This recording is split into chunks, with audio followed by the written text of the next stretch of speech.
স্বাধীন বাংলা নিউজে আপনাদেরকে স্বাগত। আমরা চাই দুধ অথবা পানি দিয়ে চিড়া ভিজবে, আর প্রয়োজনে আমাদের রক্ত দিয়ে চিড়া ভিজবে। আল্লাহর নবীরা জেল কেটেছেন, তো নবীর উম্মতদের সেই সুন্নত পালন করতে হবে না?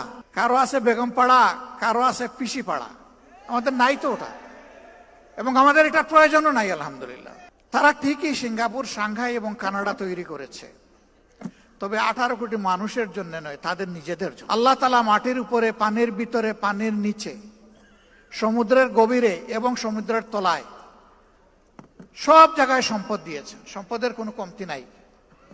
একটা সম্পদের অভাবের কারণে এই দেশটা হামাগুড়ি খাচ্ছে, এখন উঠে আর পড়ে।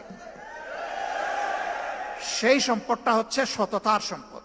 যদি আমাদের দেশে লুণ্ঠন, চুরি, চামারি, বাটপারি না থাকতো, চাঁদাবাজি, দখলদারি না থাকতো, যদি নির্বাচিত প্রতিনিধিগণ, এটা সংসদ হোক অথবা স্থানীয় সরকার হোক, সব জায়গায় যদি তারা সততার পরিচয় দিতেন, আমি যতটুকু বুঝি এই বাংলাদেশ সত্যি আগের এক সরকার বলে গেছিল না, সিঙ্গাপুর, সাংহাই, কি জানি, কানাডা বানাডা অনেক কিছু বলে গেছে না, রিয়েলি ওই রকমই একটা দেশ হইতো।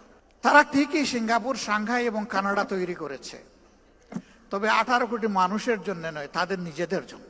এই জন্য আমরা সবসময় বলি, এ বাংলাদেশ আমাদের গর্বের বাংলাদেশ, প্রিয় বাংলাদেশ। যে যাই বলুক, যে যা সমালোচনা ইচ্ছা করে সারা দিন রাত করতে থাকুক, এর প্রমাণ আমরা চেষ্টা করছি দেওয়ার।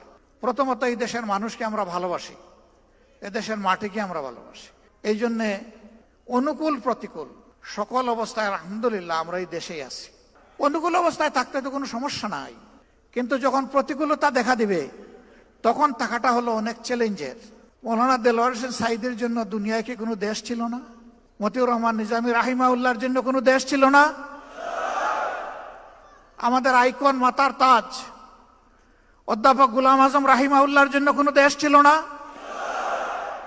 বহু দেশ আমাদের কাছে প্রস্তাব দিয়েছে, এরা শুধু তোমাদের দেশের সম্পদ নয়, এরা বিশ্বের মুসলমানদের সম্পদ, তোমরা আমাদের জন্য কিছুদিনের জন্য তাদেরকে দিয়ে দাও। আমরা তাদেরকে জবাব দিয়েছি, আপনাদের আন্তরিকতায় আমরা মুগ্ধ, ভালোবাসায় মুগ্ধ। আপনারা দোয়া করতে থাকেন, যতদিন আল্লাহ হায়াত দিয়েছেন তারা যেন মর্যাদার সাথে এই দেশে থাকতে পারেন।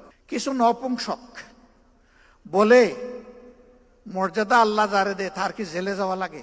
আরে তোমরা তো আগে বলেছিলে, এখন তোমাদের ব্যাপারে আমরা কি বলবো একটু বলো তো? আমরা ওইটা বলতে চাই না। এরা বিবেকহীন, বুবাব, বেওকুফ। আল্লাহর নবীরা জেল কেটেছেন, তো নবীর উম্মতদের সেই সুন্নত পালন করতে হবে না? আমাদের নবী কিন্তু একজন না, আমরা এক নবীর উম্মত, কিন্তু আল্লাহর সমস্ত নবীরা আমাদের নবী। ইসলামই একমাত্র ধর্ম সমস্ত নবীর নাম শুনলে সম্মান প্রদর্শন করে। আরেকটা ধর্ম এরকম দুনিয়া এখন খুঁজে পাওয়া যাবে না যে সমস্ত নবীকে সম্মান করে, কমপক্ষে 1-2 জনকে কুচা মারে। This is Islam, Islam and only Islam. এটাই একমাত্র অসাম্প্রদায়িক ধর্ম। আমি বলে থাকি, যাবই বা কোথায়?